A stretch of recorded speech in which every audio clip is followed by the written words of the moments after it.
ډېرو عزتمندو مشرانو، سپین وروڼو، کشرانو، زه ستاسو د ټولو ډېر زیات مشکور یم.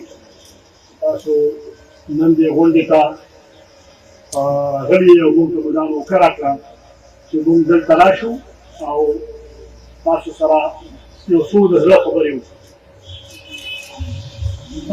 عزتمندو، لکه څنګه چې تاسو ته معلومه ده، خیبر پختونخوا پولیس په مثال د یو خاندان دی. خاندان تر هغه پورې نشي مضبوطېدی تر کومه پورې چې د خاندان هر وګړی یو بل سره کلک او یو موټی نه وي ولاړ. لهذا اولنۍ خبره زه دا کول غواړم چې دا چې نن کوم زموږ د دې ځای کوم ځوانان دي، دا هم د دغې خاندان حصه ده او دا زموږ چې څنګه په خاندان کې د یو بل د حقوقو خیال ساتل کېږي، همدغه شان به دا کار مونږ کوو. دویمه دا خبره، لکه څنګه چې تاسو ته معلومه ده چې یو ماشوم چې کله ګرځېدل زده کوي، نو هغه په یو دم باندې نه اوچتېږي، په یو دم باندې هغه منډې نه وایي. هغه دپاره څه وخت پکار وي. هغه چې کله اولنی قدم دي، نو هغه په هغې کې راغورځېږي، هغه په هغې کې ګوډېږي. خو د هغه مشران، د هغه د خاندان خپلوان هغه ته کلک لاس ورکوي. هغه په هغه لاس هغه پورې هغه نیولي کلک چې تر څو د دې قابل شوي نه وي چې هغه په خپل قدم باندې او په خپلو مټو باندې کلک ودرېږي. لهذا دا چې زموږ کوم فورس دی یا دا زموږ کوم ملګري دي، یار دا پرېږده تاسو، چې دا زموږ کوم ملګري دي، دا زموږ د خاندان حصه ده. دا په دې خاندان کې شامله شوې وه په 2017 کې، او دا موږ کلک ته لاسونه نیولي دي. دا موږ ګرځېدو ته خیبر پختونخوا پولیس کله هم دا نه غواړي چې زموږ د خاندان چې کومه حصه جوړه شوې ده، هغه خو دا نخواسته موږ نه وغورځېږو. نه، هغه موږ کلکه په دواړو لاسو نیولې ده، او انشاءالله دا به تر هغې پورې موږ داسې نیولي چې موږ دا هم داسې نه کړو چې څنګه موږ سره قدم په قدم باندې نور روان دي، چې دا موږ سره روان نه شي. خو د دې سره سره زه دا خبره ضرور کول غواړم چې دا یو مستقل سفر دی. دا د یوې ورځې خبره نه ده، دا په 2 ورځې کې نه کېږي. یو فورس را روان دی د 100 کالو راسي، هغه एकदम بل فورس سره ملاویږي، هغې سره انټیګریټ کېږي، د هغې انضمام کېږي. نو دا یو بلکل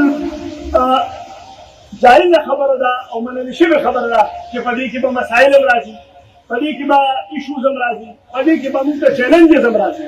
خو دا خبره موږ قبوله کړې ده، او انشاءالله زموږ دا وعده ده او د خیبر پختونخوا پولیس د ټولو افسرانو د ځوانانو دا عزم دی چې انشاءالله دا مسایل، دا چیلنجز، دا به موږ خپله حل کوو انشاءالله په اتفاق باندې، په مینه محبت باندې، په خبره اتره باندې.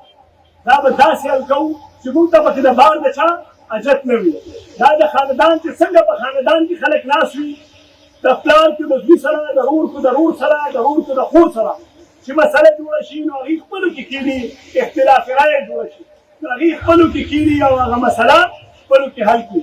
انشاءالله زما په دې ټولو ملګرو سره، سپین ږیرو سره، مشرانو سره دا لوز دی چې انشاءالله دا مسلې چې کومې دي دا زموږ په سر سترګو دي.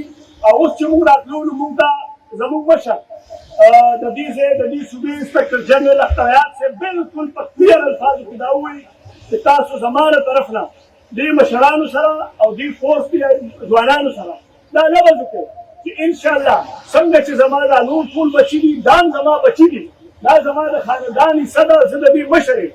څنګه چې زه د نورو د مسلو د حل کولو ذمه دار یم، انشاءالله داسې به د دې هم حتی هره یوه مسله چې کومه موږ سره ریلیټډ ده، هغه به موږ حل کوو او زر به حل کوو انشاءالله. او چې کومه د صوبایي حکومت سره ده، موږ به هغې ته په جرګه باندې ورځو، موږ به هغې ته دا خبره کوو چې د دې چې کومه جایزه مسله ده، که د پنشن ده، که هغه د الزامشن ده، که هغه د فیز 4 وغیره ده، چې دا مسلې د دې زر تر زره حل شي.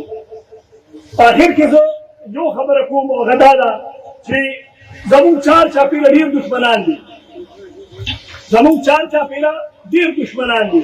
هغوی هر وخت په دې تاک کې وي چې مونږ څه داسې کار وکړو، مونږ څه داسې موقع راولو چې مونږ په دې خلکو کې یو انتشار راولو، چې مونږ په ولس کې یو افراطفري راولو. انشاءالله مونږ به چرې دغې خلکو ته داسې موقع نه ورکوو چې هغې په دې ولس لپاره تکلیف او پریشاني جوړه کړي. انشاءالله مونږ یو موټي یو او آینده به یو موټي یو. مسایل چې کوم دي هغه زموږ ذمهداري ده او مونږ به حل کوو. او انشاءالله د وخت سره ډېر حل شوي دي، دا نور به عمل کېږي. دا ټول چې کوم زموږ ملګري دي دا ما سره په رابطه کې، او زه که درته ووایم زه د دې دا ما ته لکه داسې ښکاري چې لکه دا خپل مټې چې سړي ته ښکاري دا ما ته داسې ښکاري. او زه همیشه دا کوشش مونږ کوو چې د دې مسله حل شي او باقي که د نور فورس مسلې وي هغه ورپسې وي.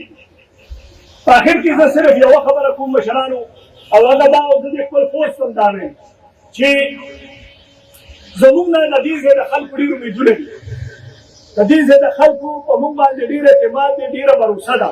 او هغه دا ده چې موږ به د دې ځای د خلکو د سوکالۍ لپاره، د هغوی د امن لپاره او د هغوی د خوشحالۍ لپاره به کار کوو. نو زه دا هیله لرم چې زما څونه فورس چې دی زموږ چې کومې د دننه مسلې دي انشاءالله هغه به ډېر ژر موږ په خپلو کې دننه حل کوو انشاءالله. او دې ولس ته د دې فورس د طرف نه، د خیبر پښتونخوا پولیس د کمان د طرف نه او د ټولو وګړو د طرف نه زه دا یقین دهاني کوم چې انشاءالله دا ټول فورس یو دی، مونږ ټول یو موټي یو، مونږ به د دې علاقې د خلکو خدمت کوو، مونږ به د دې علاقې د امن لپاره یو موټي کار کوو انشاءالله. الله مو ډېر خوشحاله ساته. دا زمونږ دې نه راغلي د دې لپاره وو چې دا زمونږ کیسه ده، دا به مونږ اوس د دې ځای نه ځان سره الو، ځان سره به بوځو او تر هغې پورې به ناست یو چې تر کومه پورې د دې مسلې نه وي حل کړې انشاءالله. دا زما لوزم دی او دا زما ارادم ده او دا مې مکمل یقین هم دی چې انشاءالله که مونږ په نیکنیتۍ باندې افورټ وکړو نو د دې یوه مسله نه پاتې کېږي. زه یو پیره ستاسو د ټولو بیا ډېر شکرګزار یم چې تاسو دلته راغلی، دلته مو خپل وخت ورکړو او دا خبره م خلکو ته را مخامخ کړه. الله مو خوشحاله او باد لره.